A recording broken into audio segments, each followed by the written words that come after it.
80,000 people, one stadium, and total silence right before the storm. For 16 years, every time the World Cup needed a heartbeat, it called the same name. And every time, she answered. June 11th, 2026.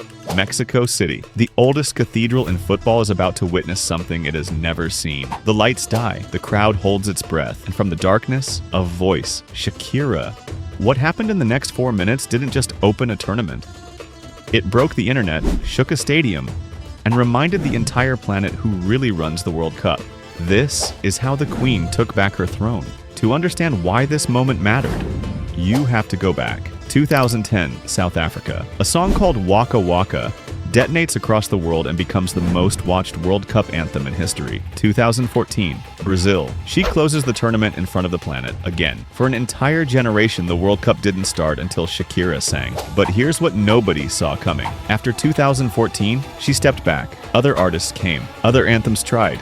None of them stuck. The crowds were polite, the numbers were fine, but the magic was missing. And then, in May of 2026, FIFA dropped the announcement that set fire to social media. She was coming back. A new song. Die Die, a collision of Latin fire and Afrobeats thunder, built alongside Nigerian superstar Burna Boy. The doubters laughed. They said she was past her prime. They said the game had moved on. They said lightning doesn't strike a fourth time. She let them talk. And then she walked into the biggest stadium in the Americas to prove every single one of them wrong. The opening ceremony in Mexico City was supposed to be a celebration, a warm-up, a polite welcome. She turned it into a takeover. She emerged in a blazing yellow bodysuit, the color of fire, the color of warning, and the second the first beat of Die Die dropped, 80,000 people stopped being a crowd and became a single living thing. Burna Boy hit the stage. The Afrobeats rolled in like a tide, and in the middle of it all, she danced the way only she can, like that impossible, hypnotic movement that has sold 300 million records and never once looked rehearsed. The cameras cut to the stands, grown men frozen, children on their parents' shoulders, phones in the air by the thousand. Every single one pointed at her. But here's the part the critics didn't expect.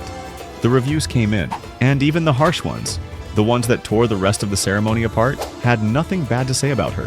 One headline said it plainly: the ceremony stumbled. Shakira scored. Within hours, the clips were everywhere. Tens of millions of views overnight. Die Die rocketing up the charts in dozens of countries at once. She didn't just perform, she won. On a night that belonged to 32 nations, it belonged to one woman. But here's where the story turns, because that performance in Mexico City was never the real target. What almost nobody realized in the roar of opening night is that Shakira had a second card hidden up her sleeve, and it is bigger than anything the World Cup has ever attempted. For the first time in the 96-year history of this tournament, the final will have a halftime show. Not a song, not a ceremony, a full stadium-shaking Super Bowl-style halftime spectacle at the World Cup final itself.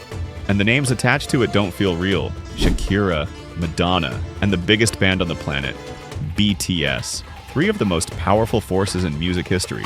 One stage, the most watched single sporting event on Earth. Think about the scale of that. 1 billion people, maybe more, all watching at the exact same moment. The opening night in Mexico is the warning shot. The final is the war. July 19th, MetLife Stadium, New Jersey, the World Cup final, the last match of the entire tournament. The moment a champion is crowned in front of the largest audience humanity assembles for anything. And at the heart of it, Shakira, walking out to do something no artist has ever done. Headline the halftime show of a World Cup final.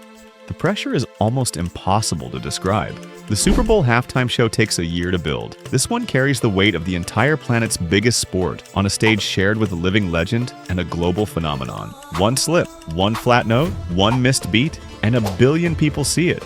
But if she lands it, the way she landed Mexico City, the way she landed Johannesburg, the way she has landed every single time the stakes were highest, then the question stops being whether she still belongs on football's biggest stage, and starts being whether anyone else ever did.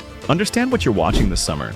You're watching an artist who has outlasted every trend, every doubter, every "she's finished" headline thrown at her for 2 decades. Return to the exact stage where she became immortal and own it all over again. The opening night in Mexico City was already a hit, a genuine internet-breaking, chart-topping triumph. But she's not done. She's not. Somewhere right now, the stage at MetLife is being built, the countdown is running, and the Queen of the World Cup is preparing to close the greatest tournament on Earth the only way she ever has. On top, the whistle blows on July 19th, and the whole world will be watching to see if lightning can strike one more time.